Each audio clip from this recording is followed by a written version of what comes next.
क्या कारण है कि करोड़ों की संख्या में बांग्लादेश से लोग भारत में आते हैं, हम बाड़ लगाते हैं, वो लोग वहां से मना करते हैं कि आप हमारे आदमियों को आने दीजिए, और हम कुछ नहीं कर पाते।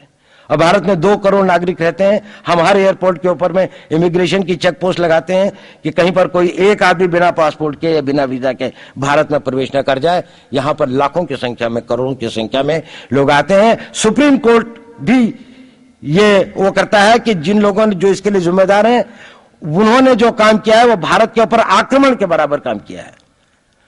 और वही सरकार उस सुप्रीम कोर्ट के 25 जुलाई 2005 के निर्णय के 3 दिन के अंदर में एक नया अध्यादेश जारी करके उन सारे के सारे कानूनों को फॉरेनर्स एक्ट के अंदर में इनकॉर्पोरेट कर लेती है, क्योंकि जो वो IMDT एक्ट था उसको सुप्रीम कोर्ट ने नल एंड वॉइड कर दिया। ये सब बातें हमें सोचने और समझने की आवश्यकता है। एक कारण, मैं ज्यादा चीजों में नहीं जाना चाहता, इतना समय भी नहीं होगा, कि भारत विदेशों से इतना नहीं हारा। अंग्रेजों ने भारत के खिलाफ कोई लड़ाई ऐसी नहीं जीती जिसमें कि अंग्रेजों की फौज में भारतीय सिपाही नहीं थे। चाहे वह पहले बंगाल नेटिव आर्मी थी, 1857 के अंदर में सिखों और गुरखास ने उनका साथ दिया। जब सिखों से लड़ाई हो रही थी तो बाकी लोगों ने उनका साथ दिया। हमेशा नेटिव आर्मी उनके साथ थी। जब जब आक्रमण वेस्ट से हुआ, चाहे वो पार्थियंस थे, चाहे हून थे, चाहे मंगोल आए, बाद में मुगल आए, तो लश्कर कहां बने? वो तो थोड़े से लोग आए थे। लश्कर बने काबुल में, जिस वक्त वो इस्लामाइज भी नहीं हुआ था, लाहौर में, सरहंद में। हिंदुस्तानियों को हराया है तो हमेशा हिंदुस्तान के लोगों ने साथ नहीं दिया देश का। और दर्द है तो केवल इसी बात का।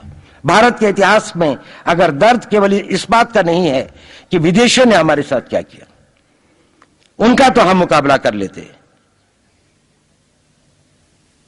दुख इस बात का था कि हमारे सभी लोगों ने साथ नहीं निभाया और साथ नहीं दिया। और इसकी फीलिंग आज भी मुझे इस देश में होती है। और भारत को आंतरिक या बाह्य शक्तियों से जो सबसे बड़ा खतरा है, वो खतरा इस बात का है कि हमारे अपने लोग ही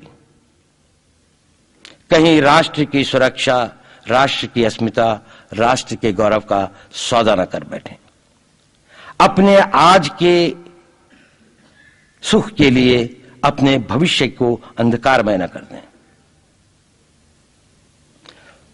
और इसके लिए जो जागरूकता चाहिए, इसके लिए जो ताकत पैदा करनी है, वो ताकत केवल समाज के अंदर भी पैदा की जा सकती है। उसको केवल आप लोग कर सकते हैं। वो केवल आज की युवा शक्ति ही कर सकती है।